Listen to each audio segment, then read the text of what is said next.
Hey guys, I think I've got this working.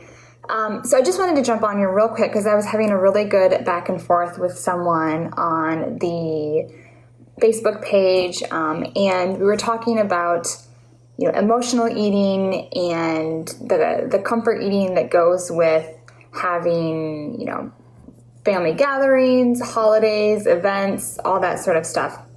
Oh, great. I got a couple of you joining already. Awesome. This is unannounced, so I'm glad you're here.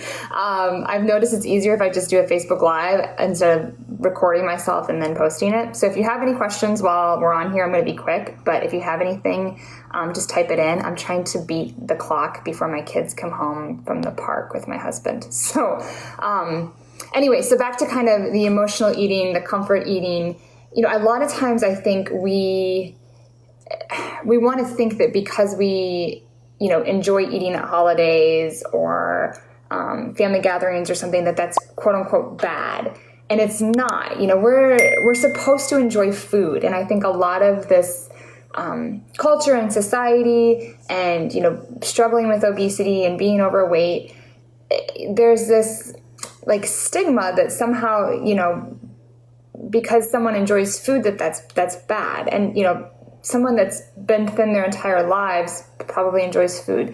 Doesn't been heavy their entire lives probably enjoys food. There's not like this, someone that's thin doesn't enjoy eating. Now, some people maybe don't as much, or there's, other things going on there, but I think it's just can be, unfortunately, one of those things that, people that are heavier do get discriminated against. I'm sure many of you can kind of attest to that, but it's not because you're bad because you enjoy food.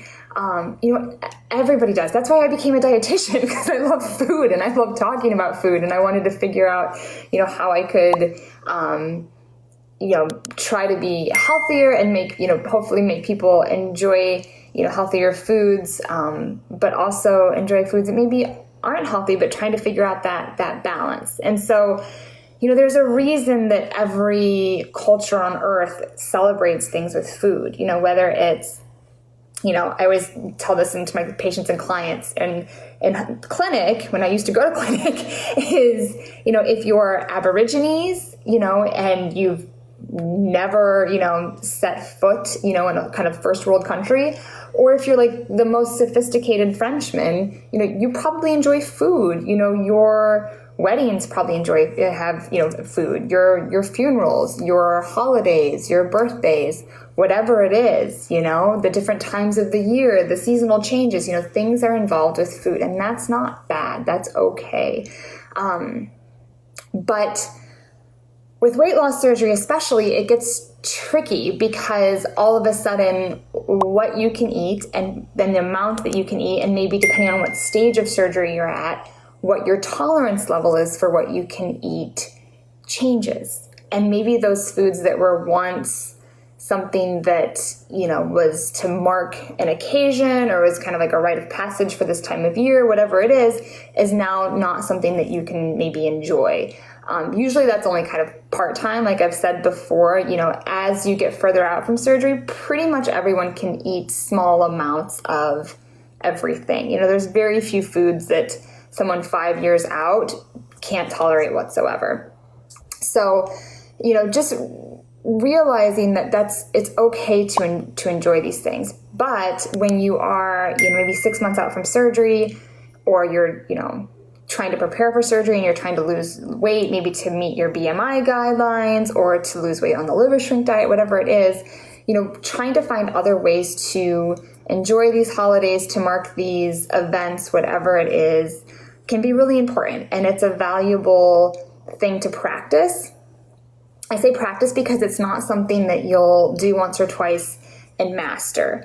Unfortunately, another thing that can happen a lot of times with any kind of eating plan or diet or whatever you want to say is that because, as soon as someone makes some kind of mistake, they think that's it, they're done, they failed.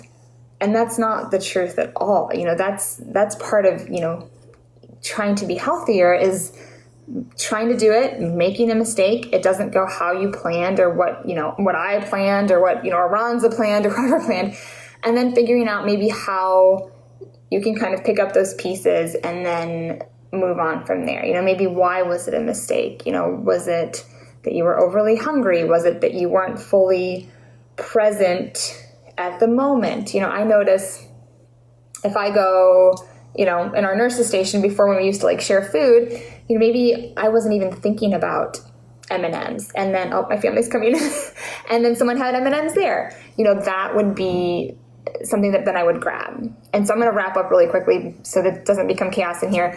But just knowing that you're not perfect, that's okay. This is a practice, and you're not a bad person because you enjoy eating. Like, everyone should, and if they don't, there's probably something wrong with their biological chemistry. And so just hang in there. If you guys have any questions, let me know. I apologize for kind of jumping on and jumping off fast, but I'm hopeful to hear from you and to see anything else that you're kind of struggling with or have questions on. Thanks.